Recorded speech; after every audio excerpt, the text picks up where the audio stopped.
तो हेलो दोस्तों, एक बार फिर से आपका स्वागत है हमारे इस यूट्यूब चैनल पे। पॉलिटेक्निक एंट्रेंस एग्ज़ाम की तैयारी कर रहे स्टूडेंट्स के लिए जो भारत भारती की किताब होती है, ये सच में बहुत ज़्यादा गजब की होती है, बहुत ज़्यादा भरोसेमंद होती है, क्योंकि इसमें से ज़्यादातर क्वेश्चन आते हैं। और हमने भाई बीच में छोड़ दिया था पढ़ाना इसको, क्योंकि हमको लगा कि इसका एग्ज़ाम आ गया है, और फिर एग्ज़ाम कोरोना की वजह से पीछे कर दिया गया, और उसके बाद फिर से पीछे कर दिया गया, फिर से पीछे कर दिया गया था, और हम भी पीछे रह गए। फिर हमने इंटरमीडिएट की शुरू कर दिया, हाई स्कूल का शुरू कर दिया, यहीं भी खिचड़ी बना के रख दिया यार, कबाड़ हो चुका है। ठीक है, तो अभी 2-3 दिनों से कमेंट आ रहा है कि सर प्लीज़ मैथ ही पूरा कर दीजिए। तो हमने सोचा क्यों ना चलिए शुरू ही कर लेते हैं, देख लेते हैं कि क्या कर सकते हैं। वैसे मैं बहुत ज़्यादा परेशान रहने वाला इंसान हूँ, तो बहुत ज़्यादा हड़बड़ी में रहता हूँ। मुझे लगता है कि टाइम पास बहुत ज़्यादा ही कर रहा हूँ।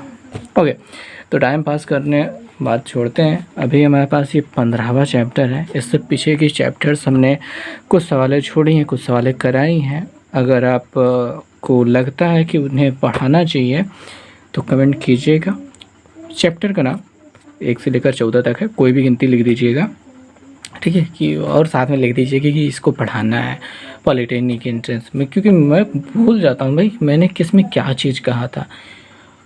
अभी 500 वीडियो के ऊपर हो चुके हैं मेरे चैनल पे, और हर एक वीडियो से कोई कमेंट आ जाता है, और मैं भूल जाता हूँ कि इसमें मैंने क्या कहा था। किसी सवाल से संबंधित कुछ बात आ जाती है तो मैं गया, फिर उड़ गया दिमाग से। तो अभी हम फलन और प्रतिचित्रण, जो ये है 15वां चैप्टर, छोटा सा है, उसको हम शुरू करेंगे। और आज पूरे हर एक क्वेश्चन को बड़े विधिवत समझेंगे, ठीक है, कुछ गलती नहीं करेंगे, कोई भी दिक्कत नहीं होनी चाहिए, सारी चीज़ें समझेंगे। तो चलिए शुरू करते हैं यहाँ से। अब जो पहला है हमारे पास हेडिंग, अब यहाँ पे साफ साफ क्लियर दिखाई दे रहा होगा। ओके, दिखाई दे रहा है, मैं मानता हूँ कि दिखाई दे रहा है। फलन या प्रतिचित्रण। अब फलन और प्रतिचित्रण का मतलब क्या है? अब देखो भाई, ये जो है सब कुछ सेट से संबंधित है, और ये इंटरमीडिएट की 11 की क्लास में आपको अच्छे से मिला। मैंने इसको पढ़ाया है, इस वजह से भी याद है। मैं इंटर के पढ़ा रहा था तो वहाँ पे हमको मिला था, उसी वजह से हमको ये सब याद हो गया, तो थोड़ा सा अच्छे से समझ में आ गया। तो अभी शुरू करते हैं, इसमें समझना है, फलन और प्रतिचित्रण को जानना है। तो सबसे पहले बात तो हम जान लेते हैं ये दोनों चीज़ें आती कहाँ से हैं, कहाँ पे पैदा होती। तो पन्ना निकाल लेते हैं हम। ओके, तो हमारे पास मिल गया हमारा पन्ना, और यहाँ पे हमने क्या किया है कि इस जो A4 साइज़ फ़ोटोकॉपी कराने वाला पेपर होता है, इतना ज़्यादा खर्चा कर दिया है कि यह बंडल पूरा बन गया। मैंने बहुत सारे पेपर्स को सवाल करके बांटे हैं इसे पूरे अपने क्लास में, तब पर भी नहीं ख़त्म हुआ। ओके, तो उन सारी चीज़ों को छोड़ते हैं। अभी बात ये देख लेते हैं कि भाई ये देखो, ए क्या है? ए अपना कोई सेट है जिसमें 1 2 3 4 कुछ भी हो सकता है। बी क्या है? अपना एक सेट है जिसमें 3 4 5 6 कुछ भी हो सकता है, उसमें हमें कोई फ़र्क नहीं पड़ रहा है। हमें बस ये समझना है कि ये होता क्या है, फलन या प्रतिचित्रण होता क्या है। तो ये दोनों आपके पास सेट हैं, और इनका एक क्रॉस मल्टीप्लिकेशन होता है, गुणा, ठीक है, ए गुणते बी। अब यहाँ पे जो अवयव मिलते हैं वो क्या होते हैं? अभी देखो यहाँ पे गुणा करा के 1 टिक के 3 नहीं करना है हमको, इनको ऐसे कॉमा लगाए 1 कॉमा 3 लिखना है, ठीक है। पहले इसका एक अवयव उठाए, फिर इसके सभी के साथ हम कुछ कम कर देते हैं यार, अभी लिखते हुए टाइम लग जाएगा। तो 1 3 लिखा, फिर क्या लिखेंगे? बहुत सही, बढ़िया समझा, 1 4, ठीक है, फिर कॉमा 2 3, और क्या लिखेंगे? 2 4, बहुत बढ़िया समझ रहे हो भैया। फिर 3 3 आ जाएगा, 3 3 आ जाएगा, और फिर क्या आ जाएगा? 3 4। ये क्या है? ये इनका क्रॉस मल्टीप्लिकेशन है, यानी कि गुणा कराया गया है। दो सेटों का गुणा कुछ इस प्रकार से हो रहा है, गुणा हो रहा है, गुणन प्रक्रिया हो रही है। अब इसमें जितनी भी चीज़ें हमको मिले हैं ना, वो सब के सब क्या है? एक प्रकार का संबंध है, रिलेशन है, इनके बीच की रिश्तेदारी है। वही रिश्तेदारी का एक विशेष रूप होता है, उसे कहा जाता है फलन। अब फलन में होता ये है कि जो भी यहाँ पे अभी सभी जो रिश्ते हैं, हम सभी को डिफाइन नहीं कर सकते। कुछ ख़ास रिश्ते होते हैं जिनको हम फलन कहेंगे, रिलेशन कहेंगे, कुछ ख़ास शर्तों पे काम करेंगे, ठीक। अब जैसे कि हमने एक सेट ए ले लिया, इसमें 1, 2 और 3 और 4 ले लिया। दूसरा सेट उसमें भी 1, 2, 3, 4 ले लेते हैं, ठीक है। अभी क्या कर रहे हैं कि इसका दुगना यहाँ पे हम खोज रहे हैं। इसका दुगना कौन है? ये है। इसका दुगना ये है। इसका दुगना नहीं मिल रहा, इसका दुगना नहीं मिल रहा, तो छोड़ देते हैं। इनके बीच में कुछ रिश्ता बना है ना, ये कहलाता है रिलेशन।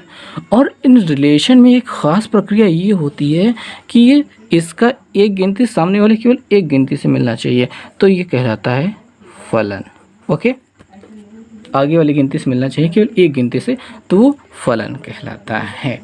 अब यहाँ पे दुगना होने वाला जो संबंध है, अगर यहाँ पे हम खोजेंगे तो केवल यहाँ पे एक जगह मिल रहा है दुगना होने वाला संबंध, और कहीं पे दुगना नहीं हो पा रहा है, तो ऐसा कुछ रिश्ता बन रहेगा, तो जिसको हम फलन कहेंगे। तो अभी और ज़्यादा नहीं समझाते हैं, बस ये समझिए कि फलन कुल मिला के होता है क्या है, दो सेटों के बीच में एक एक अवयव की रिश्तेदारी होती है, संबंध होता है, रिलेशन होता है। अब यहाँ पे प्रांत, सहप्रांत और परिसर को जान लेते हैं। तो भैया यहाँ पे देखो, ये आगे वाला हिस्सा, ठीक है, ये कहलाता है प्रांत, और उसमें वो चीज़ें प्रांत कहलाती हैं जो रिलेशन रख रही हैं, यानी आगे वाले से मैच कर रहे हैं। जैसे 3 इसके साथ कहीं नहीं मिल रहा है, तो ये प्रांत के अंतर्गत नहीं आएगा। प्रांत कौन हो गया? 1 और 2 हो गए। ओके, क्लियर है। उसके बाद आ जाता है परिसर। अब परिसर क्या है? इधर वाला हिस्सा, और इधर वाला हिस्सा केवल वो वाला जो मिल रहा है। ओके, इनसे मिल रहा है वही अपना परिसर में आएगा, यानी 2,4 ये क्या हो जाएगा? परिसर हो जाएगा। और एक चीज़ आता है सहप्रांत। अब ये सहप्रांत क्या होता है? सहप्रांत क्या होता है? ये पीछे वाला एरिया पूरा का पूरा जो मिल रहा है, जो नहीं मिल रहा है, वो सब का सब ये होता है अपना सहप्रांत। ओके, तो अब अगला जो अगला जो बिंदु है वो है बिंब और प्रतिबिंब। अब यहाँ पे जो कुछ भी आपको दिखाई दे रहा है, आगे वाला हिस्सा बिंब कहलाता है, पीछे वाला हिस्सा प्रतिबिंब कहलाता है। बस इतना सिंपल सा काम है। अच्छा, फलन होने की एक शर्त ये होती है कि ये वाला केवल एक से ही मिले।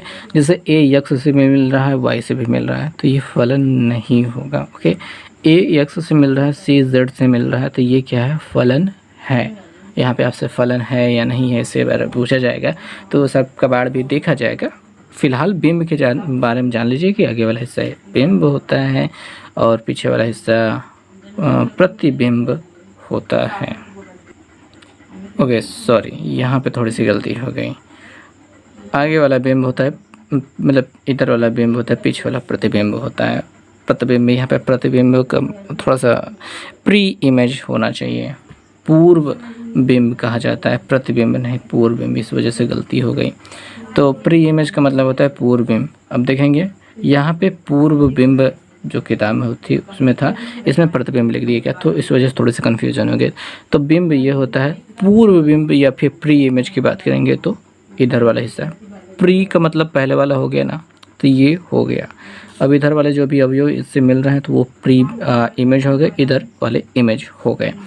अब यहाँ पे फलनों के प्रकार पहला दिया है एकाएकी फलन। अब एकाएकी का मतलब क्या है? एक से संबंधित हो गई। तो भाई बात को समझते हैं। यहाँ पे एकाएक जो फलन दिया गया है, इसका सीधा सीधा अर्थ है कि ए के प्रत्येक अवयव का एक और केवल एक प्रतिबिंब होना चाहिए बी में, ठीक है। बी के भिन्न भिन्न अवयव जो इससे संबंधित हैं, अर्थात ए के प्रत्येक अवयव का एक और केवल एक ही बिंब है, तब फलन एकाएकी फलन कहलाता है। तो इसका केवल एक बिंब आपको यहाँ पे मिल रहा है। अब आ जाता है यहाँ पे दिया गया है आच्छादक फलन। आच्छादक फलन में यहाँ पे जो डिटेल्स दी गई उसका मतलब यही समझिए कि इसके जितने भी बी वाले पार्ट के जितने भी अवयव हैं, ए वाले पार्ट के कोई न कोई यहाँ पे होना चाहिए बिंब। यहाँ पे कोई गिनती खाली नहीं होनी चाहिए, ठीक। बस इतना सा। आच्छादक मतलब पूरा पूरा ढक लेने वाला, यानी इसके हर एक, मतलब कि इसका हर एक अवयव, इसका कोई न कोई तो बिंब है, किसी न किसी अवयव का बिंब है, ठीक है। ये कहलाता है आच्छादक फलन।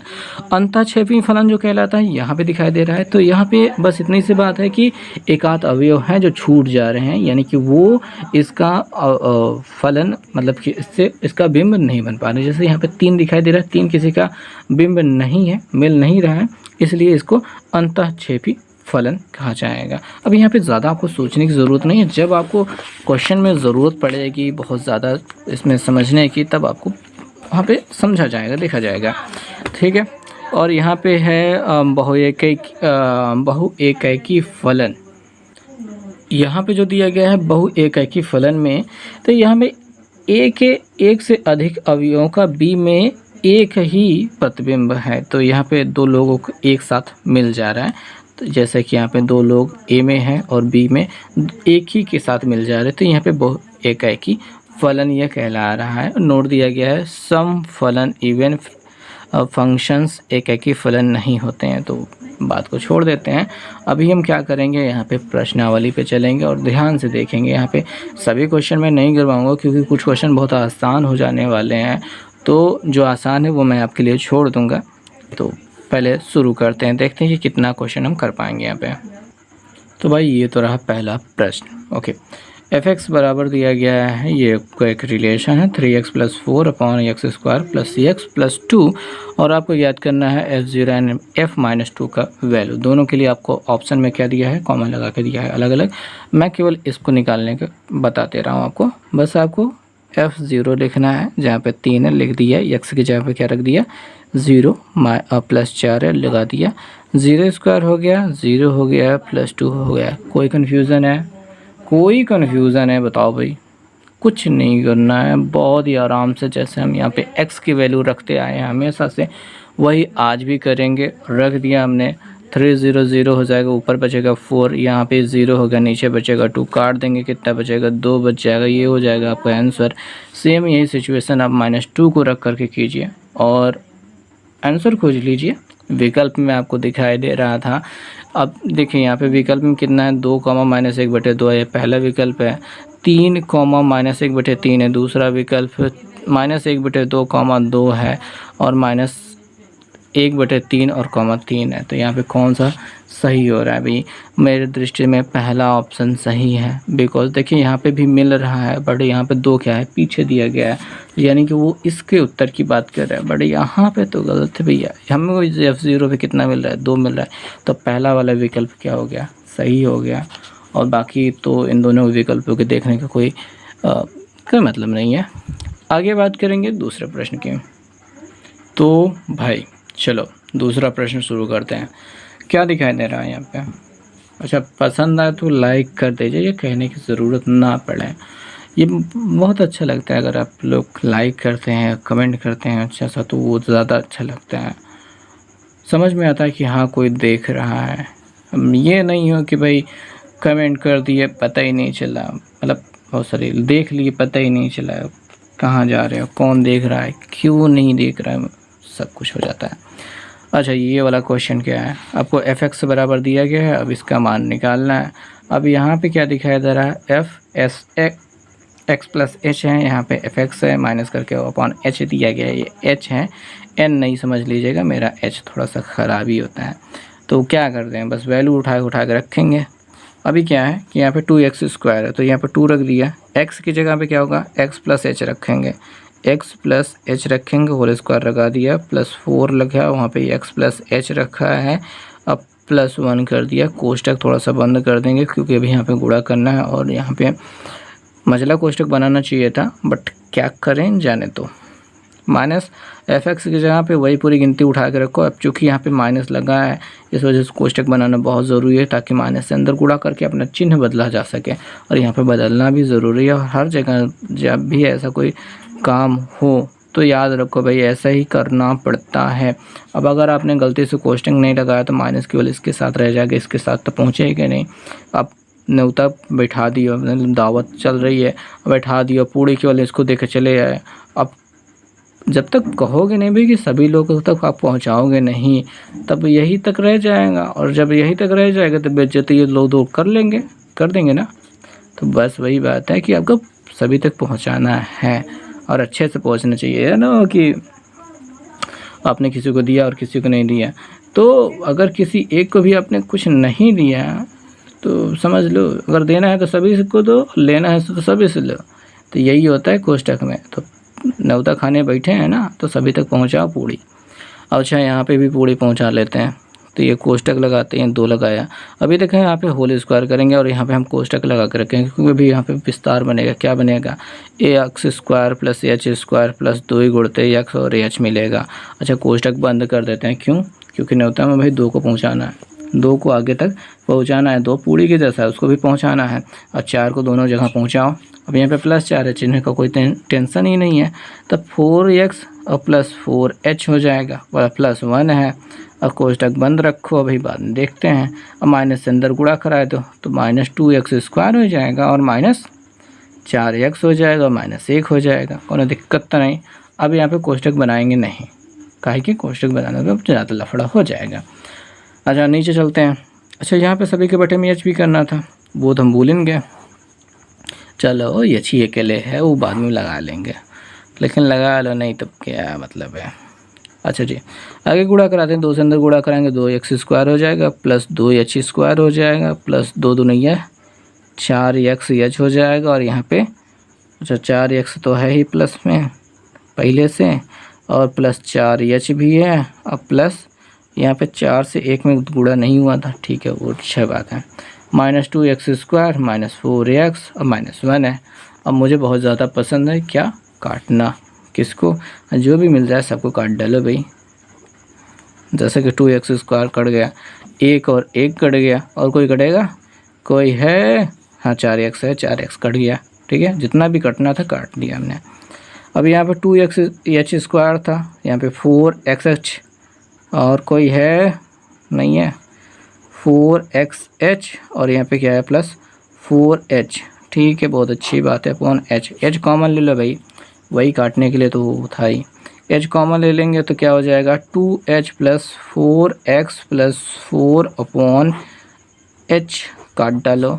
आप चाहो तो यहाँ से 2 भी कॉमन ले सकते हो, आपकी मर्ज़ी है, ना कॉमन लोगे तो कोई दिक्कत नहीं है। 2h + 4x और +4 यहाँ पे ये आंसर हो जाएगा। विकल्प मिला लेना भैया, विकल्प नहीं हम लिखने वाले हैं, ओके। लाइव क्लास करते तो कुछ बात अलग होती। अभी यहाँ पे पूरा तरीका समझ में आया होगा, आगे वाले सवाल पे चलते हैं। लो भाई छोटी सी सवाल आ गई है और इसके लिए हमने थोड़ा सा पन्ना भी कम है, यहाँ पर लास्ट सवाल ख़त्म हुए थे वहीं पे हम यहाँ पे हल कर रहे हैं इसको। हाँ नहीं तो हम हल करते हुए नीचे पहुँचे और आप कहो कि ये क्या है, ओ माय गॉड। ओके तो क्या करोगे भाई, f(x, y, z) equal to क्या हो जाएगा, log to the base e x y z हो जाएगा। अब ये लोग गुणे में हैं, तो गुणे में है तो क्या कर लेंगे, करेंगे क्या, जब भी गुणे में होते हैं x y z का मतलब वो गुणे में ही है, तो अपन में विकल्प में देखोगे तो ये तो मिलने वाला नहीं है, सब fx के रूप में मिल रहा है, ठीक है। तो यहाँ पे अब जानो कि जो गुणे में लॉग के अंदर अगर कोई गिनती गुणे में होती है तो वो ऐसे बन जाते हैं, log x to the base e plus log y to the base e plus log z to the base e, okay इतना क्लियर हुआ। जब भी गुणे में होता है तो प्लस में टूट जाता है और ये लोग ऐसे प्लस में जब ऐसे होगा तो ऐसे मिल जाएंगे। अच्छा यहाँ पे बीच में प्लस रहेगा तो ऐसे नहीं टूटेगा, ओके वो नियम नहीं होता है। नियम लॉग के लिए बस यही होता है कि अगर ये लोग गुणे में है तो ये प्लस में अलग अलग हो जाएंगे, ओके। जब ये अलग अलग हो जाएंगे तो आप देख रहे होगे, इसको देखो क्या दिखाई दे रहा है। अब ये सीधे सीधे लग तो रहा है ना, कि कैसा लग रहा है, ये लग रहा है ना कि ये इसके जैसा fx के जैसा हो जाएगा। और उसके बाद फिर अगला क्या हो जाएगा, अगला ये fy के जैसा हो जाएगा और उसके बाद अगला क्या हो जाएगा, fz के जैसा हो जाएगा। यानी fx ये बन रहा है, ये प्लस fy बन रहा है और ये प्लस fz बन रहा है, बस यही आपका आंसर हो जाएगा। उससे ज़्यादा कुछ नहीं करना भाई, यहाँ पे हो गया ये आंसर, ओके। तो अगले वाले सवाल पे चलेंगे अब। तो भाई अगली सवाल देखो भाई, अगले सवाल में जो है ना कि आपका कुछ है नहीं, सवाल देखने में बहुत बड़ी है। अच्छा सवाल को पढ़ लेते हैं। कहा जाता है यदि f(x) बराबर क्या है, यहाँ पे देखो मझला कोष्टक ऐसे लगाया जाता है और हाफ करके ऐसे छोड़ दिया जाता है, और मेरा मझला कोष्टक थोड़ा ख़राब बनता था ऐसे बनाया। 3x + 1 कॉमा लगा दिया है, ये तब होगा जब x > 3 हो जाएगा, एंड 3x + 2 तब होगा जब x क्या होगा, लेस देन 3 हो जाएगा। अब यहाँ पे हिंदी का मतलब समझो। अब देखो f(x) क्या है, एक ऐसा फंक्शन है, एक ऐसा फलन है, एक ऐसा मान है, ठीक है, ऐसा संबंध है x के बीच में कि ये ऐसा हो जाएगा 3x + 1 तब रखा जाएगा जब x का मान, x की वैल्यू क्या हो जाए आपकी 3 से बड़ी हो जाए या फिर 3 के बराबर हो जाए। और x + 2 तब रखा जाएगा जब x की वैल्यू क्या हो जाए 3 से छोटी हो जाए। तो यहाँ पे हमको f2 और f4 का मान याद करना है। अब बहुत प्यार से समझना, बहुत ही ज़्यादा प्यार से। f2 लिखा है भैया। अब x की जगह पे क्या रख रहे हो आप, 2 रख रहे हो ना। x की जगह पे क्या रख रहे हो, 2 रख रहे हो। अब 2 की वैल्यू क्या है, 2 की वैल्यू क्या है, क्या 3 से बड़ी है कि छोटी है? तो भैया यहाँ पे हमको पता चलता है कि 3 से छोटी है। यानी कि कंडीशन क्या हो रही है, x लेस देन 3, ये वाला सेकंड वाला। जब ये वाला काम चल रहा है तो हम इसको रखेंगे, क्या रखेंगे, x की जगह पे अपन 2 रखेंगे +2 रखेंगे। बात को समझो, बस ऐसे समझना है। अगर ये 4 हो रहा है तो हम ये वाला मटेरियल यूज़ करेंगे और इसको हम इसको नहीं रखेंगे, हम इसको यूज़ करेंगे। ओके, अभी उसको हम वहाँ पे भी चलते हैं। जब 2 3 से छोटा है यानी x is less than 3, then use this function to solve this question. Then x + 2, तो x की जगह पे 2 रख दिया एंड 2 प्लस में तो था ही = 4। ये आंसर हो गया भैया, ये आंसर हो गया। एंड f4 फाइंड आउट करो, f4 फाइंड आउट करो, क्या लिखा है।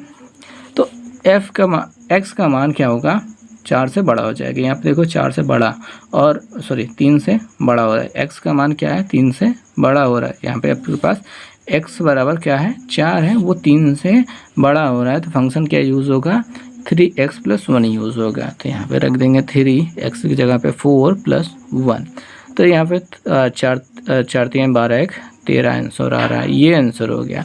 अब मन में डाउट आएगा कि अगर f3 हो यानी x की वैल्यू 3 हो तब क्या होगा। तो भाई यहाँ पे देखो, यहाँ पे ये इक्वल का निशान दिखाई दे रहा है ना, ये x की वैल्यू 3 के बराबर भी कह रहा है। जब ये 3 के बराबर हो जाएगा तब पर भी यही यूज़ होगा। तो यहाँ पे क्या हो जाएगा, 3 गुणते 3, x की जगह पे क्या रखा है 3, 3x + 1 था तो 3 ये वाला, और x की जगह 3 + 1 तो 3 3 9 + 1 = 10। ये आपका आंसर हो जाएगा जब f3 होगा। और 5 होगा तो क्या यूज़ होगा, यही यूज़ होगा, 5 रख दिया जाएगा। और 0 होगा तो यानी कि आपके पास f0 होगा तो क्या होगा, तो भैया इससे ये लेस देन वाला काम चलेगा। 3 से छोटा है x के मान ना, तो यहाँ पे 0 + 2 चलेगा, यानी 0 + 2 = 2। बात को समझो। अभी यहाँ पे तो छोटा दिया है, 2 ही शर्तें दी गई हैं, 3 शर्तें होती हैं, बड़ा छोटा बराबर वाले 3 शर्तें होती हैं, तो वो भी होती हैं। तो अभी आपको ये समझ में आ गया होगा। आई होप आगे चलेंगे, देखेंगे कि अगला क्वेश्चन क्या है। तो दोस्तों यहाँ पे हमने अगला प्रश्न लिखा है, अगला पिछला सब, 1 मिनट थोड़ा एडजस्ट कर लें जी। आगे देखेंगे, f(x) = दिया है 1 + cos x / sin x and gx = दिया है sin x / 1 + cos x। Then find out the value of f + gx। तो भैया इतना सिंपल सी बात ये है कि यहाँ पे फंक्शन एक दूसरा दिया है, यहाँ पे फंक्शन दूसरा दिया गया है। हमें को इन दोनों का प्लस यानी कि जोड़ याद करना है, ठीक है। अब यहाँ पे याद रखिएगा, जो जोड़ का काम होता है ना, बिल्कुल वही चलता है। मतलब सिंपल सा, इन दोनों को प्लस करके लिख दो। ओके, जब माइनस करने को कहा जाए, f - g रहे तो इतना माइनस इतना कर दो, गुणे में रहे तो इतना गुणते इतना कर दो। ओके, बस यही काम है, सिंपल सा। अब देखो जो काम कर रहे हैं, देखो भाग में भी वही करेंगे। जैसे कि अभी देखो इन दोनों को प्लस कर रहे हैं तो इसकी वैल्यू क्या है, यहाँ पे देखो भाई आपको ऐसे भी लिख सकता है, ठीक है, +gx, ठीक है, ऐसे भी लिख सकता है और ऐसे भी लिख सकता है। दोनों का मान इक्वल है, चाहे जो लिखा जाएगा दोनों का मान एक ही है। अब प्लस करने के बाद, अब यहाँ पे समझ में आ रहा है ना, प्लस करने का मतलब क्या है, दोनों को प्लस में लिखना है। तो वही सेम चीज़ यहाँ पे भी है, प्लस करने का मतलब बस इतना सा, 1 - cos x हमने लिखा है, यहाँ पे sin x लिखा है, और प्लस sin x और 1 + cos x। कोई दिक्कत नहीं, मेरे ख्याल से तो कोई दिक्कत नहीं होनी चाहिए यहाँ पे। अब यहाँ पे जब प्लस कर ही रहे हैं तो नीचे वाला एलसीएम ले लेते हैं, यहाँ पे sin x लिख लेते हैं, और यहाँ पे क्या लिख सकते हैं, 1 + cos x। मल्टीप्लाई कराएंगे, इसका इधर गुणा हो जाएगा, 1 - cos एक्स। अब देखो यहाँ पे वर्गांतर का सूत्र मैं डायरेक्ट लगा देता हूँ, बिकॉज मैं लिखना नहीं चाहता। देखो ए माइनस बी, ए प्लस बी, इन दोनों को गुणा हो रहा है ना, तो ए स्क्वायर माइनस बी स्क्वायर लग जाएगा। बहुत सिंपल सा काम है, प्लस लगा है, इसका गुणा क्या हो जाएगा, sine square X, sine sine का गुणा साइन स्क्वायर एक्स हो गया। 1 माइनस, अब देखो यहाँ से हटा ले तो स्क्वायर कोई मतलब नहीं, यहाँ से नहीं हटेगा, एक का स्क्वायर बराबर एक होता था। 1 माइनस कॉस स्क्वायर थीटा बराबर क्या होता है, यहाँ पे बीच में प्लस था, मैंने सही लिखा नहीं। 1 माइनस कॉस स्क्वायर थीटा बराबर क्या होता है, साइन स्क्वायर थीटा होता है। बहुत ही सिंपल सा काम है। तो यहाँ पे sign square x plus sign square x upon यहाँ पे क्या हो जाएगा, ये साइन एक्स, अंदर गुणा नहीं कराएंगे क्योंकि अभी थोड़ा सा और गज़ब की चीज़ होने वाली है। ओके, तो यहाँ पे 1 प्लस कॉस एक्स, राइटिंग थोड़ी ख़राब है पर एडजस्ट कर लेना भाई। इन दोनों को जोड़ेंगे तो क्या होगा, ठीक है, दोनों की गिनतियाँ समान है, इक्वल है, देन जुड़ जाएगा तो 2 आगे लग जाएगा और साइन स्क्वायर एक्स हो जाएगा upon sine X and 1 plus cos X, then what, sine से एक ही साइन कट जाएगा। यहाँ पर ऊपर वाला में 2 साइन है, साइन स्क्वायर है, ठीक है, ये वाला 2 नहीं, ये वाला स्क्वायर वाला, ठीक है, कट जाएगा तो क्या बच जाएगा, यहाँ पे 2 sine x upon 1 plus cos x. अब यहाँ पे कोष्टक लगाने की ज़रूरत नहीं, बस इतना सा आपका उत्तर मिल चुका है। विकल्प में अगर मैं नज़र डालूँ तो विकल्प में कोई भी ऐसा नहीं दिखाई दे रहा है। तो ओके भाई, तो यहाँ पे विकल्प तो मिल नहीं रहा है, पर विकल्पों में अगर हम नज़र दौड़ाएं तो कुछ और भी चीज़ें हमारे सामने आती हैं। जैसे कि जो विकल्प है हमारे पास, वो मैं देख पा रहा हूँ, दिखा देता हूँ आपको डायरेक्ट। ओके, तो यहाँ पे हम देख रहे हैं 1 minus cos x plus sine x upon 1 plus sine x plus cos x, और यहाँ पे sine x minus cos x upon sine x plus cos x. तो इन रूपों में तो हमारा उत्तर तो मिलने वाला नहीं है। हाँ, tan x/2 हो सकता है संभवतः, या फिर 2 tan x/2, इन दोनों में से कोई एक उत्तर हमारा हो सकता है। तो हम इस पर पहुँचेंगे, कैसे पहुँच सकते हैं, तो पहले तो हम इसको थोड़ा सा और हल करेंगे। अभी हल करने के लिए हमारे पास ये हिस्सा है, हमारे पास जगह थोड़ी सी कम पड़ रही है, हम दूसरे पेज पे चलेंगे। एक हमारे पास रफ़ का पेज है। अब हम यहाँ पे इस पे चेक करना चाहेंगे कि क्या क्लियरिटी आती है, क्या दिखाई देता है, साफ़ सुथरा दिखाई देता है या फिर मजाक सा रहता है। तो साइन एक्स अपॉन क्या है, 1 प्लस कॉस एक्स, इतना है। ओके, ठीक है, साफ़ ही दिखाई दे रहा है। तो मैं आपको एक सूत्र बताना चाहूँगा। क्या होता है भैया कि साइन 2x इक्वल टू होता है 2 साइन एक्स कॉस एक्स। अब कहेंगे कि सर ठीक है, मान लीजिए ये कोई सूत्र होता है, तो मैं इसका क्या करूँ, यहाँ पे तो अचार भी नहीं बनेगा इसका क्योंकि हमारे पास साइन 2 साइन एक्स दिखाई दे रहा था, तो 2 साइन एक्स दिखाई दे रहा था कि हम इसको बटे में पहुँचाएँ। नहीं भाई, थोड़ा सा सब्र रखो। अगर यहाँ पे 2 से भाग कर दोगे तो यहाँ पे भी x में 2 से भाग हो जाएगा, यहाँ पे भी तो x में 2 से भाग हो जाएगा, ऐसे कट जाता है। तो ये क्या बचेगा, साइन x बराबर क्या मिलेगा, 2 साइन x/2 और कॉस x/2। ये कुछ इस प्रकार का हिसाब बनता है और हमें इस साइन x की जगह पे यही उठा के चिपकाना है। तो हमने क्या किया, 2 गुणते, देखिए किताब में, जहाँ पे आपके पास भारती की किताब है तो वहाँ पे आप देखेंगे तो आपको कसम से समझ नहीं आएगा, उड़ जाएगा। मुझे भी हल करने में इसको कम से कम 30 सेकंड का समय लगा सोचने में कि क्या हो रहा है ये। तो भाई 2 लगाया और इसके बाद यहाँ पे ये क्या है, साइन x/2 और कॉस x/2 अपॉन यहाँ पे 1 प्लस, ठीक है, इतना हो गया। अब कॉस x का क्या करें, तो भाई कॉस x का, जैसे हमने साइन 2x को ऐसे चेंज किया तो ऐसे cos 2x का भी कुछ सूत्र होता है, वही हमको यहाँ पे करना है। देखो cos 2x का सूत्र क्या होता है, cos square x minus sine square x। But ये नहीं करना है हमको, एक सूत्र दूसरा भी होता है 2 cos स्क्वायर x माइनस 1, ये एक सूत्र होता है।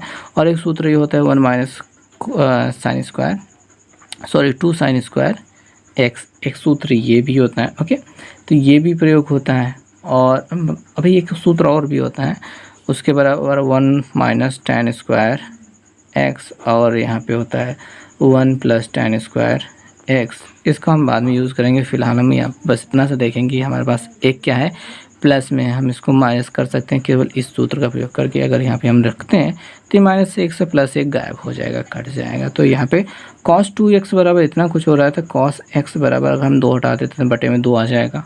ठीक है, याद रखिएगा, ऐसे बटे में 2 आ जाएगा। तो यानी हम इसकी जगह इसको प्रयोग कर सकते हैं। तो हमने cos x की जगह पे क्या रख दिया, 2 cos स्क्वायर x/2 - 1। कोई दिक्कत नहीं, इतना समझना थोड़ा सा मुश्किल पड़ा भले भी, पर चलो ठीक है, इतना तो झेलना पड़ेगा ही। जैसे मुसीबतें आती हैं थोड़ा सा झेलना तो पड़ता ही है, जैसे मैं झेल रहा हूँ।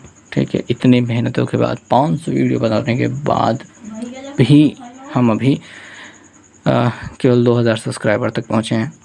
ओके, तो इसको हम काट देते हैं। और अभी हमारे पास यहाँ पे 2 नहीं है 4 हो रहा है, लेकिन हम गुणा नहीं कराएंगे। अभी देखो जब ये कट गया तो 2 से 1 ही कट जाएगा, ये वाला भी। और उसके बाद फिर अभी अपने पास केवल ये 2 बचे हैं। अच्छा, यहाँ पे cos स्क्वायर है। ठीक है, cos x/2 वही सेम चीज़ें हैं, 2 बार हैं। वैसे हमको जब फेयर करना होता है तो इसको ऐसे नहीं काट सकते हैं, इसको अगली लाइन में लिख कर काट सकते हैं। लेकिन अभी हम फेयर तो कर नहीं रहे, रफ कर रहे हैं, तो हम यहाँ पे काट सकते हैं। इतने आलसी तो हम बन ही सकते हैं। तो हमने 2 लगाया, sin x/2 अपन cos x/2। sin अपन cos बराबर क्या होता है, tan होता है, तो x/2। तो हमारे पास आंसर का आ जा रहा है 2 tan x/2। ये हमारा आंसर हो गया। ओके, तो यहाँ तक पहुँचने के लिए बहुत ज़्यादा मेहनत करनी पड़ी, तो प्लीज़ 1 लाइक तो बनता है। ओके, फिर अगले क्वेश्चन पे हम चलते हैं। ओके जी, तो अब हम बात करेंगे छठे प्रश्न की। यहाँ पे हमको दिखाई दे रहा है f(x) बराबर 1 + x/1 - x, then find out the value of f(x)। अभी ये क्या हो रहा है भाई, f(x) बराबर तो इतना होता है। अब डबल f लगाने का सीधा सीधा अर्थ तो यही बनता है कि पहले f(x), यानी ये पूरा चीज़ चलेगा इसकी तरफ है, यानी कि हमको क्या रखना होगा, 1 + x की जगह पे f(x) रखना होगा एंड 1 - f(x) रखना होगा। और इसके बाद फिर से हमें रखना होगा f(x) के मान। तो यहाँ पे x प्लस यहाँ पे हो जाएगा 1 + x/1 - x and 1 - 1 + x/1 - x। तो हिसाब कुछ ऐसे बनेगा भाई, यहाँ पे देखने पर से यही तो समझ में आया। और अब आगे होगा बस इतना सा कि इसका पहले अंश वाले भाग में हल करते हैं। इधर गुणा करके इसको जोड़ दिया जाएगा। तो माइनस वाला गिनती जब गुणा होगी तो क्या हो जाएगा, 1 - x + 1 + x, यही तो समझ में आता है। और ये गिनती नीचे ऐसे रहेगी। ओके, अब यहाँ पे आ जाते हैं, बराबर का निशान यहाँ पे लगाते हैं, ये वाला हिस्सा हल करते हैं। इधर गुणा होकर इसको माइनस किया जाएगा, तो 1 - x तो आगे वाला हिस्सा हो जाएगा। इधर गुणा होकर के माइनस लगेगा, माइनस से अंदर गुणा होगा तो -1 और -x बनेगा, आराम से बांटा जाएगा दोनों में। ठीक है, -1 में जब गुणा होगा, यहाँ पे -1 में गुणा होगा और वो -1 होगा, और जब x में गुणा होगा तो वो भी माइनस होगा। यही हिसाब तो बन रहा है। और 1 - x तो नीचे रहेगा ही, ये वाला हिस्सा। तो ये वाला हिस्सा कट जाएगा। अब इधर काट लेते हैं। इधर देख रहे हैं x प्लस माइनस में कट रहा है, और एक क्या है, प्लस माइनस में है, कट रहा है। तो ऊपर जो जुड़ रहा है 1 और 1 मिल करके 2 बन रहा है, नीचे जो जुड़ रहा है x और x जुड़ करके -2x बन रहा है। 2 से 2 काट देंगे, माइनस को ऊपर भेज देंगे, 1 ऊपर रहेगा, -1/x। तो ये अपनी वैल्यू निकल के आ रही है इस पूरे चीज़ की। तो विकल्प में मिल रहा है, चौथा वाला विकल्प भी है, तो ये सही है। और यहाँ पे बस इतना सा ये समझने वाला हिस्सा रह गया, जब 2 बार दिया जाएगा और उसके बाद इसमें गुणा करा के जोड़ने वाला जो हिसाब करते हैं बस वही करना है, और कुछ विशेष करना भी नहीं है। तो सवाल थोड़ी सी मुश्किल भी है और आसान भी है, अच्छी है, बस कर पाओगे तो अच्छी बात है। और हो सकता है इससे मिलते जुलते सवाल भी दें, वैसे ये सवाल तो बहुत अच्छी ही थे। तो भाई 7वां सवाल करते हैं। तो भाई देख पा रहे हो यहाँ पे दिया गया है f(x) = क्या दिया है, x² - 1, और हमको f(sec(x) का मान निकालना है। तो क्या समझ में आ रहा है, ऐसा देखने पे क्या लगता है? देखो मुझे तो ये लगता है कि x की जगह sec(x) रखना है, कुछ ऐसे sec(x) रख देना है, और यहाँ पे होल स्क्वायर हो रहा था, ऐसे स्क्वायर कर दो। और जो नीचे होगा वो होगा सेक स्क्वायर एक्स माइनस 1। कोई दिक्कत तो नहीं होनी चाहिए। अब सेक स्क्वायर माइनस 1 बराबर ये किसका मान होता है, मालूम होना चाहिए। ये होता है tan का मान, जब स्क्वायर लगा रहेगा तभी, ठीक है। tan स्क्वायर एक्स बन जाएगा ऊपर, सेक स्क्वायर एक्स तो है ही। अब क्या होगा कि भाई इसको ऐसे तो काट नहीं पाओगे, तो सेक बराबर 1 कॉस स्क्वायर एक्स बनेगा, और tan बराबर क्या होता है sign square x upon cos square x. अभी कॉस को काट सकते हो, और क्या हो जाएगा, साइन ऊपर नहीं जाएगा, 1 साइन स्क्वायर एक्स रहेगा, जो कि बन जाएगा कॉसेक स्क्वायर एक्स। तो यहाँ पे हमें क्या उत्तर मिल रहा है, कॉसेक स्क्वायर एक्स। ये हमारा आंसर हो रहा है। ओके, तो ये सवाल ऐसे लगेगी। आगे वाली सवाल देखते हैं। तो जी 8वें सवाल है एफ एक्स बराबर, अब यहाँ पे क्या दिया गया, बहुत सारा मटेरियल दिया गया है। ए की पावर -2x प्लस ए की पावर x, अगर तब जब x का मान क्या होता है -x से बड़ा हो जाए या उसके बराबर हो जाए, 0 से छोटा हो जाए या फिर 0 के बराबर हो जाए। Sine x plus cos x लेना है तब जब x का मान 0 से बड़ा हो और पाई के बराबर या पाई से छोटा हो। और एक्स स्क्वायर कोष्टक में एक्स स्क्वायर -2 तब होगा जब पाई से बड़ा हो x का मान और 6 से छोटा हो, ऐसी स्थिति है। तब हमको पाई/3 का मान याद करना है। अब इसमें x की वैल्यू आपको क्या दिखाई दे रही है, x की वैल्यू हमको 3 दिखाई दे रही है। क्या ये पाई से छोटा है, क्या ये पाई से छोटा है? देखो भाई, पाई से छोटी वाली गिनती ये है, पाई/3 का मतलब 1/3, पाई का 1/3, और 0 से बड़ी है क्योंकि प्लस में धनात्मक है। तो ये वाली स्थिति में आ जाता है हमारा पूरा हिसाब। हमको बस यही खोजना होता है कि हम किस स्थिति में जा रहे हैं, यानी x की वैल्यू हमको कहाँ पे स्टैंड करा रही है। अगर हम यहाँ पे हैं तो इसको यूज़ करेंगे, यहाँ पे हैं तो इसको, यहाँ पे हैं तो इसको यूज़ करेंगे। बस हमको खोजना है कि हम कहाँ पे एग्जिस्ट कर रहे हैं। तो हम पाई/3 का मतलब क्या है, पाई से छोटा, 0 से बड़ा, धनात्मक गिनती है। बहुत अच्छी बात है, यहीं पे होना चाहिए। अब यहाँ पे हैं तो f(x) बराबर क्या होगा, या फिर f पाई/3 बराबर क्या होगा, x की जगह पे बस यही पाई/3 रख देना है, बाकी साइन और कॉस चलेगा। तो यहाँ पे हमारा जो उत्तर मिलेगा वो हमें मिलेगा साइन पाई/3 प्लस कॉस पाई/3। ओके, याद रखिएगा, बस इसी तरीके से हमको देखना है। ये चीज़ें जितनी भी बड़ी होती हैं बस वो भरमाने के लिए बहुत ज़्यादा दी जाती हैं। अगर आप इसके फेरे में आ गए, चक्कर में आ गए, तो जाहिर सी बात है आप अटक जाओगे और यह सवाल आपको बहुत ज़्यादा बड़ी दिखाई देगी, पर वास्तव में बहुत छोटी है, और बस छोटी है। तो साइन पाई/3 का मान, पाई का मान देखो भाई 180 रखते हैं और 3 रखते हैं, 3 6 18, यानी कि 60 अंश हमको दिखाई दे रहा है। साइन 60 का मान होता है √3/2 और कॉस 60 का मान होता है 1/2। अगर ऐड करेंगे तो √3 + 1/2 बनेगा। यही अपना आंसर हो जाएगा। अगर विकल्प मिला के देखना चाहोगे तो तीसरा वाला विकल्प क्या हो रहा है, सही हो रहा है। तो समझ में आई होगी बात कि यहाँ पे सवाल में करना क्या है, कह क्या रहा है। तो भाई 9 नंबर प्रश्न है, ध्यान से देखेंगे। यहाँ पे हमको दिखाई दे रहा है f(x) बराबर 1/x²। देन ये तब होगा जब x = 0 नहीं हो, यानी x का मान 0 के बराबर नहीं, उससे छोटा या बड़ा हो सकता है। तो हमको इसका मान क्या निकालना है, 0 नहीं भाई, इसके बराबर हमको निकालना है कि क्या होगा। तो f(x) बराबर क्या आपको दिखाई दे रहा है, f(x) बराबर 1/x² दे रहा है, जहाँ पे x है वहीं पे हमको क्या रख देना है, 1/x रख देना है। यानी इसकी जगह पे हमको क्या मिलेगा, हमको मिलेगा 1/x की जगह पे 1/x रखा होल स्क्वायर कर दिया। कोई दिक्कत नहीं होनी चाहिए, बहुत ही आराम से f(x) बराबर 1/x²। तो जहाँ पे x है उसकी जगह पे हमने क्या रख दिया, 1/x का होल स्क्वायर कर दिया है और माइनस कर दिया है f -1/x। तो यहाँ पे भी देखेंगे यहाँ पे -1/x, जहाँ पे भी हमको यहाँ पे x मिल रहा था वहीं पे हमने क्या रखा, 1/x रखा और स्क्वायर था, स्क्वायर हमने लगा दिया।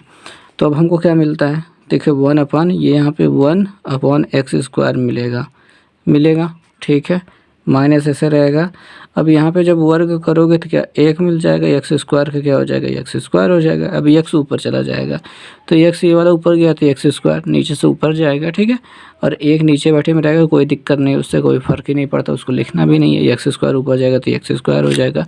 एक्स स्क्वायर में एक्स स्क्वायर घटाने पर क्या मिल जाएगा हमको, 0 मिल जाएगा। और विकल्प में अगर आप खोजेंगे तो इनमें से कोई नहीं मिल रहा है। तो भाई इसको ऐसे ही लगाना है, उम्मीद है समझ में आया होगा। विकल्प में देखेंगे कि विकल्प जो दिए गए हैं, अगर हम उसको एक बार ध्यान दें तो विकल्प में हमको अलग अलग चीज़ें मिलती हैं और चौथा वाला विकल्प मिल जाता है इनमें से कोई नहीं। और अगर हमको 0 मिल रहा है तो हम कन्फ्यूज आए हुए इनको देखते रहेंगे, हम इसको देख ही नहीं पाएंगे। बट हमें इनमें से कोई नहीं लगाना है, ठीक है। ये बात समझ में आ गई। ओके जी, 10 नंबर सवाल बहुत ही लाजवाब सवाल है और थोड़ी सी मुश्किल भी है। हमको दिया गया है कि एफ एक्स बराबर क्या है, अंडर रूट के अंदर x+3 दिया है और 4 - x दिया है का प्रभाव क्षेत्र, यानी कि हमको ऐसे x की वैल्यू फाइंड आउट करनी है कि जहाँ पे हमको इसका मान कुछ बेहतर और अच्छा वास्तविक संख्या मिले। ऐसा ना हो कि ये गायब हो जाए और हमें कुछ मिले ही ना, तो ऐसा हमको यहाँ पे निकालना है। तो यहाँ पे हमको वही प्रभाव क्षेत्र की गणना करनी है कि कैसे हम यहाँ पे प्रभाव क्षेत्र यहाँ पे देख सकते हैं। अब देखो भाई, x का मान हमको यहाँ पे +3 मिलता है। अगर हमने x का मान -3 रख दिया तो ये क्या होगा, पूरा मटेरियल 0, यानी x बराबर क्या हो रहा है, लगभग में -3 जा रहा है। यानी कि यहाँ पे x की वैल्यू क्या होनी चाहिए, वो 3 से छोटी होनी चाहिए। पहले बात तो -3 से छोटी होनी चाहिए, क्योंकि अभी आप यहाँ पे रखेंगे -3 से, कोई भी -3 रखेंगे तो 0 हो जाएगा, पूरा मटेरियल 0 हो रहा है, ठीक है। -3 की लिमिट में जा रहा है और यहाँ से अगर आप देखेंगे तो x बराबर 4 की लिमिट में जा रहा है, यानी इन्हीं दोनों लिमिट को क्रॉस यहाँ पे अटक रहा है। अब देखो, आप यहाँ पे 4 रखते हो, प्लस में 4 तो कट जाएगा और 0 हो जाएगा, ठीक है। इस स्थिति में आपका मान 0 हो जाएगा। और अगर इससे आप छोटी गिनती रखते हो, 4 में से कम करके 3 रखते हो, तो यहाँ पे क्या हो जाएगा, 4 - 3 बराबर 1। ये स्थितियाँ बनेगी। कुल मिला के यहाँ पे हमको 4 और 3 माइनस वाले देखना है और इसी के आधार पर हमको विकल्पों का चुनाव करना है। यहाँ पे हम ज़्यादातर मामला माइनस विकल्प से ही देखेंगे। तो विकल्प अगर हम पहला लिखें तो x ग्रेटर देन -3, तो x ग्रेटर देन -3 हो रहा है, हाँ ठीक है, उससे बड़ा होना चाहिए। और जो दूसरा है, दूसरा विकल्प हम देख रहे हैं कि x इज़ लेस देन 4, ये भी हो सकता है, ठीक है, ये भी हो सकता है।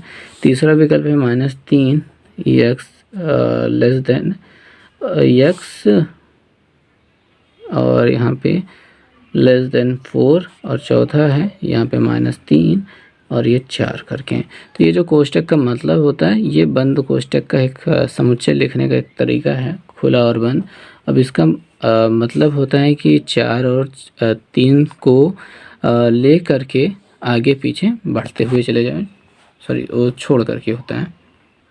पर हमें ये समझना है कि ये जो बात कर रहा है इसके अंदर की बात कर रहा है, और ये लोग जो याद कर रहे हैं ये बाहर की बात कर रहा है, सॉरी। यहाँ पे देखेंगे x का मान जो होना चाहिए -3 से थोड़ा सा बड़ा होना चाहिए और 4 से छोटा होना चाहिए, ये लिमिट दिखा रहा है। यहीं पे इसका जो प्रभाव क्षेत्र है वो बेहतरीन रहेगा। उसके बाद क्या होगा, थोड़ी सी ऋणात्मक गिनतियाँ मिलने लगेंगी या फिर ठीक उत्तर नहीं मिलेगा। अगर आप 4 से बड़ी गिनती, यहाँ पे 3 हमने रखा, छोटी गिनती तो काम बन गया। 4 से बड़ी गिनती आप रखेंगे, 4 से बड़ी गिनती आप रखते हैं 5, यहाँ पे अगर रखते हैं तो 4 - 5 बराबर -1 हो जाएगा और -1 से गुणा होकर के अंडर रूट के अंदर -1 मिलने लगेगा, माइनस में गिनती मिलने लगेगी, तो वो क्या हो जाएगा, काल्पनिक संख्याओं में चला जाएगा। बात समझ रहे हैं। तो हमें क्या करना है कि 3 और 4 के बीच में ही रखना है, मतलब -3 और 4 के बीच में रखना है। तो 4 से कम वाली गिनतियाँ रखते जाओगे तो काम बनता जाएगा, और -3 से बड़ी गिनतियाँ और उससे छोटी जाओगे तो फिर भी काम नहीं बनेगा। तो इस वजह से तीसरा विकल्प जो दिया गया ये बीच में इसको रख रहा है, ये कह रहा है कि इसके बीच में ही आपका उत्तर सही मिल रहा है, बाकी स्थितियों में नहीं मिल रहा है। तो यहाँ पे हमको 4 और 3 को देखना है, दोनों चीज़ें मिल रही थी तो पहले विकल्प तो दोनों वैसे ही गलत हो गए। तीसरे विकल्प में आएंगे तो 4 से छोटा काम कर रहा है, 3 से बड़ा काम कर रहा है, तो तीसरा विकल्प सही हो गया, चौथा वाला तो वैसे ही गलत हो गया। तो यहाँ पे रहा ये सवाल का उत्तर। उम्मीद है समझ में आया को। वैसे मैं उत्तर ज़्यादा अच्छे से समझा नहीं पाया, क्योंकि आपको जो सेट थ्योरम है जो 11th में मिलता है वो आपने नहीं पढ़ा है, इस वजह से थोड़ा सा दिक्कत हो जाएगा। तो कोई बड़ी बात नहीं है, बस आपको मैंने जो लॉजिकल तरीका बताया बहुत सिंपल सा यहाँ से देखने वाला, ये दोनों अकेले अकेले तो काम नहीं करेंगे, दोनों एक साथ काम करेंगे, तो आप यही लगाएंगे। ओके ओके, अब हम पहुँच चुके हैं 11 नंबर सवाल पे। यहाँ पे हमको दिखा दे रहा है कि फलन लॉग एक्स का प्रभाव क्षेत्र में यहाँ पे बताना है कि क्या होगा। तो भाई अब बात को समझते हैं। जो लॉग एक्स है, अब यहाँ पे आप समझो कि एफ एक्स बराबर आपको क्या दिखाई दे रहा है, लॉग एक्स दिखाई दे रहा है। अब एक्स का मान आप क्या रख सकते हो, 0 रख सकते हो। 0 रखोगे तो क्या हो जाएगा, 0 मिल जाएगा। और लॉग 0 का मान क्या होता है, 1 होता है। ये एक अच्छी सी संख्या मेरे। 1 रखोगे तो यहाँ पे 1 हो जाएगा, लॉग 1 का मान 10 हो जाता है, लॉग 2 का मान हो जाता है 100। यहाँ पे ऐसी गिनतियाँ मिलती जाती हैं, आगे की ओर बढ़ती जाती हैं। अब ये लॉगरिथम आप पढ़ोगे तो और अच्छे से समझ में आएगा। अभी के लिए बस इतना सा समझो कि बस ये ऐसे काम कर रहा है और अनंत की ओर आगे की ओर चलता जाएगा। माइनस में यहाँ पे देखेंगे, यहाँ पे 0 से बड़ा होने की, एक्स का मान 0 से छोटा होने की बात कर रहा है, लेकिन यहाँ पे 0 वाले पे तो काम, 0 से छोटा होने पे तो काम नहीं कर रहा है। अभी हमने नहीं चेक किया है, ठीक है। यहाँ पे प्लस में भी काम कर रहा है, केवल ये छोटा होने की बात कर रहा था, ये तो गलत हो गया। 0 के बराबर अकेले काम करेगा, नहीं, ऐसा नहीं है। माइनस अनंत से प्लस अनंत की ओर दोनों तरफ काम करता है, तो ये प्लस अनंत की ओर तो जा ही रहा है। माइनस वाला देख लेते हैं। अब f-1 की अगर बात करेंगे तो यहाँ पे हमको क्या मिलेगा, log -1।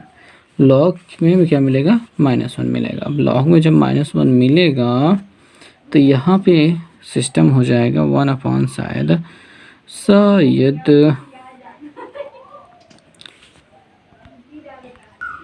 जी नहीं, तो ऋणात्मक वैल्यू काम नहीं करेगी। यहाँ पे आपको क्या करना है, यक्स का मान अब नहीं रख सकते माइनस वैल्यू में, ठीक है। यहाँ पे ये काम नहीं करेंगे, तो ये काम नहीं करने वाला है। आपको चौथा वाले विकल्प के साथ जाना होगा। 0 काम किया और आगे की ओर अनंत की ओर प्लस की ओर जाएंगे, तो केवल हमें चौथा वाला विकल्प हमारे लिए सही है। तो ये भी फलन से संबंधित प्रश्न था कि इसमें प्रभाव क्षेत्र। ओके, तो अब आगे आने वाले सभी प्रश्न तो हो रहे हैं आपके प्रभाव क्षेत्र वाले हैं। तो प्रभाव क्षेत्र को थोड़ा अच्छे से हम समझ लेते हैं। एक मिनट, मेरी पेन खो गई, जी मिल गई। तो प्रभाव क्षेत्र यानी यक्स की वैल्यू हम ऐसा क्या रखें कि हमें हमारा काम हो जाए। तो यहाँ पे y बराबर यक्स सच दैट, अब यहाँ पे दिया है यक्स क्या है, छोटा है, बराबर है एक क्या है, छोटा है, बराबर एक्स स्क्वायर से, यानी एक्स स्क्वायर का मान यहाँ पे कुल मिला के छोटा ये और बराबर हो रहा है, और यहाँ पे 4 भी छोटा और बराबर हो रहा है, मतलब 4 बड़ा हो रहा है। लिमिट है 1 से 4 के बीच में, तो यहाँ पे स्क्वायर दिया है। अब स्क्वायर दिया तो यहाँ पे अंडर रूट बन जाएगा। अंडर रूट क्या बनेगा, तो ±1 मिलेगा और प्लस माइनस यहाँ पे 2 मिलेगा। बात समझो, +-1 मिलेगा, +-2 मिलेगा अंडर रूट करने के बाद। अब यहाँ पे अंडर रूट करने के बाद +-1 के बीच में जब आ रहा है तो +-1 वाला प्लस माइनस, ठीक है, क्या होगा, +1 +2, तो +1 +2 करके कहाँ मिल रहा है, यहाँ पे मिल रहा है, और -1 -2 मिल करके यहीं पे मिल रहा है। तो चौथा वाले विकल्प में ये दोनों चीज़ें मिल रही हैं, इस वजह से चौथा वाला विकल्प सही हो।